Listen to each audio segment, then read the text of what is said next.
Good morning, it's January 20th, and this is To My Liberal Friends. Congress will return to Washington next Monday, and the topic of the day will be raising the debt limit. What this means is that the U.S. government has reached its limit on how much money it can borrow. And to give you some perspective, in 2012, the national debt was $16 trillion. 10 years later, we basically doubled that amount with a national debt of just over $31 trillion.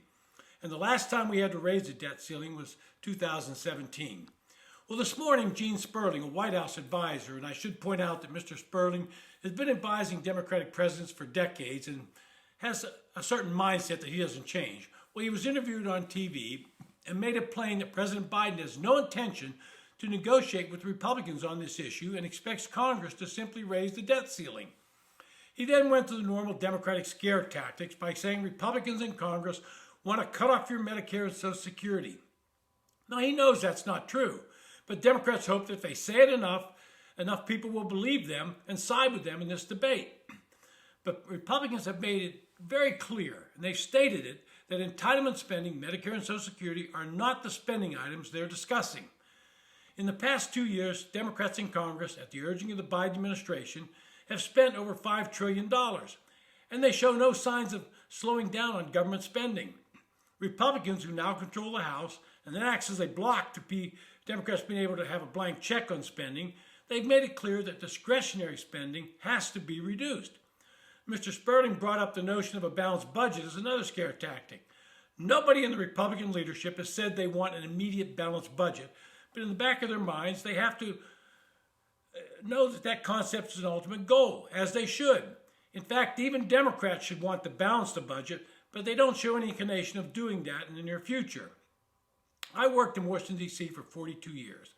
Like anyone who has worked around the federal government, I know that you can cut 10% of discretionary spending without anybody feeling real pain. There are many things that we spend money on that we like, but we don't need to have. And that's just like real life. I'd love to go out and buy a brand new Tesla right now, but I have to look at my budget and decide whether or not I can afford to buy at this time in my life. Each of you has to make similar decisions in your life. Neither you nor I have the ability to just print money to buy what we want. But this is what the government believes it has, the ability to print and spend it on what they want. And Democrats in Congress have embraced that concept for way too many years. Now, we can keep piling on this debt year after year, but eventually the chickens will come home to roost. This year, it will cost $400 billion to pay interest on the national debt. Think about that. What about the programs that money could be used that would actually benefit the American public?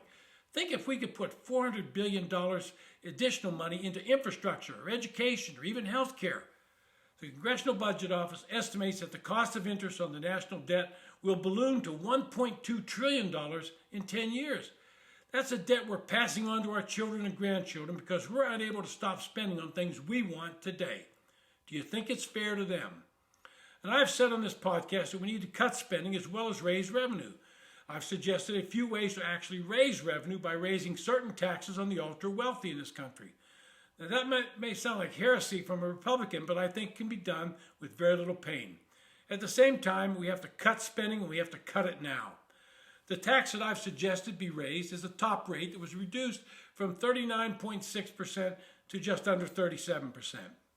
This only affects taxable income for a married couple filing joint return, income that's over $693,750. Think about that.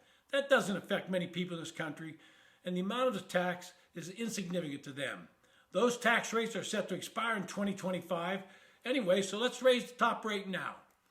I thought it was a mistake by Republicans to reduce that rate. It gave the Democrats a talking point.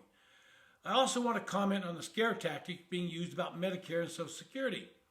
The Medicare Hospital Insurance Trust Fund, according to a report by CBO and the Trust Fund Board, will become insolvent in 2026 and no longer be able to fully cover the cost of beneficiaries' hospital bills. That should be an alarm bell to Democrats that reform is necessary.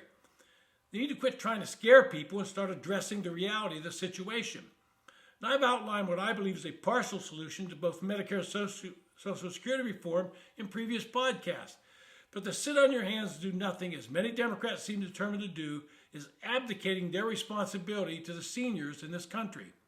So when some Democrats talk about Republicans wanting to cut your benefits, you should be asking them what they plan to do to fix the problems and why they're not willing to sit down and get a bipartisan agreement on solving the problems facing both Medicare and Social Security. So finally, yes, we have to solve the debt limit crisis. Congress has until May or June to raise the debt limit, or even the extraordinary measures being used by Treasury will run out.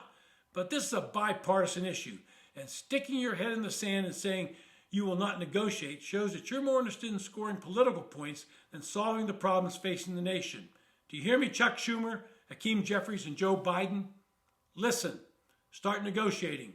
This has been To My Liberal Friends. Thanks for listening.